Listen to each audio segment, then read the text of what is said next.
ici, vous allez lui dire, voilà, l'école, c'est l'une des bases qui a permis à Barack Obama, ou du moins à n'importe quelle personne qui ont un succès, et que ce succès-là est dû à cause du fait qu'il a été à l'école. Il a été à l'école, il n'a pas négligé ses études, lorsqu'il venait de l'école, qu'est-ce qu'il a fait? Il a rédigé ses devoirs, il a eu de bonnes notes, et voilà aujourd'hui, il a été brillant à l'université, et voilà aujourd'hui, il est devenu un grand homme, il est devenu l'homme le plus puissant du monde.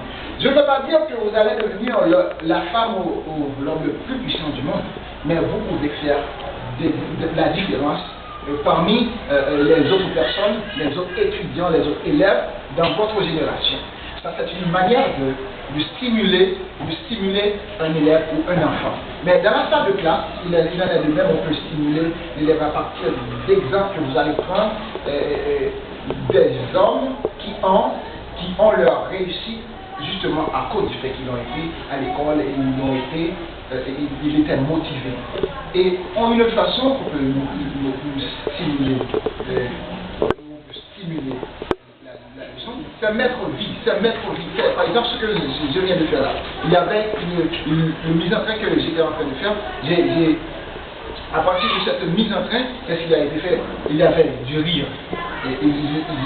Et comme ça, vous êtes un peu plus ou moins préparé, plus ou moins préparé à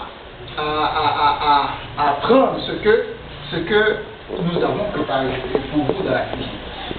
Stimuler la leçon, c'est mettre des éléments au cours de la leçon qui peut rendre la leçon beaucoup plus vivante. Lorsqu'on prépare la leçon, lorsque la leçon se déroule dans la salle de classe, c'est chercher à trouver des moyens justement, des manières justement pour rendre la leçon vivante, attirante, et que l'élève il se sent